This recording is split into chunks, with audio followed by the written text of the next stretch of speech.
So I am Dr. Sharjeel, and today I would like to present another lecture of medical education series, but in a different way. So today we will discuss Pakistan's standards of medical and dental colleges accreditation. So there are 12 standards, and I would like to tell you how to memorize those standards because they are asked in medical education exams. So the first standard is mission statement.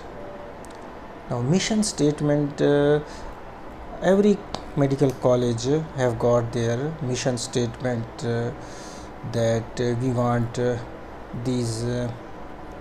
want to achieve these goals and objectives are included in the mission statement.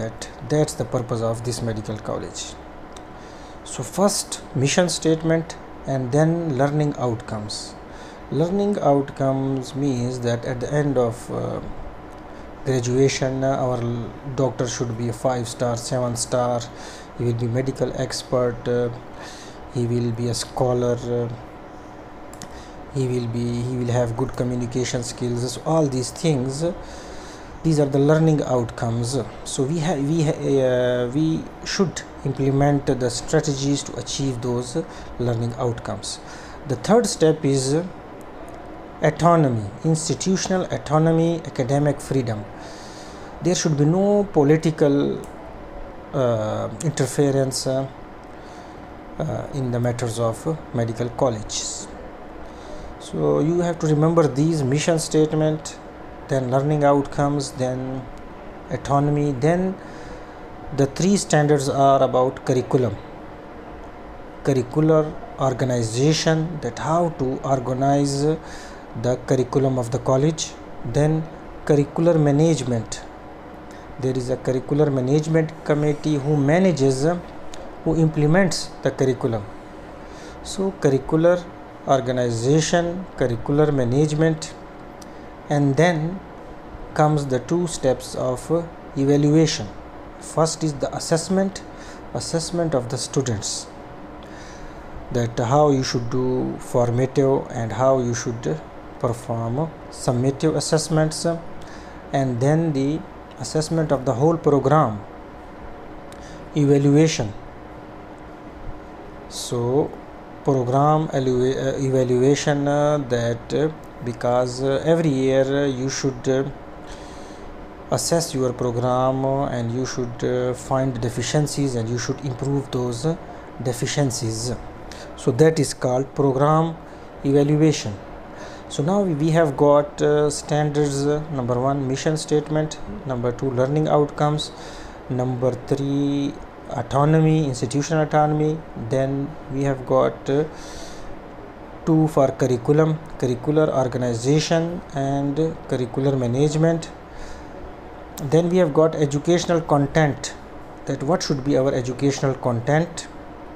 So these are the 6. Then 2 about the assessment of the students and program evaluation as a whole.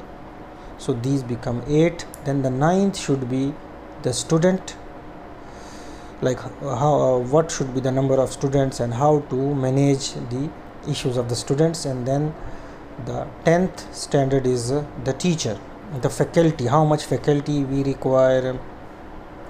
Then the 11th standard is about the governance, the infrastructure, the human resources, the administration.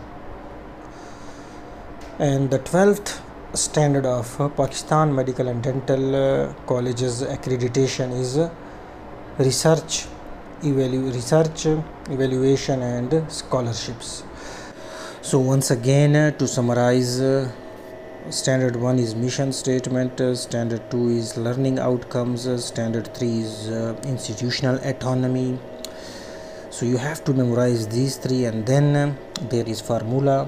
4 and 5 and 6, they are about curriculum, organization, curriculum management, and in curriculum we teach educational content. So we have got now 6 Number 1, mission statement. Number 2, learning outcomes. Number 3, autonomy. And then about curriculum, organization, curriculum management, and educational content. Then we have got 2 for assessment of the students and assessment of the whole program as standard 8. Then we have got standard 9 about student affairs, standard 10 about teacher. Then we have got about governance, and then research. Thank you very much.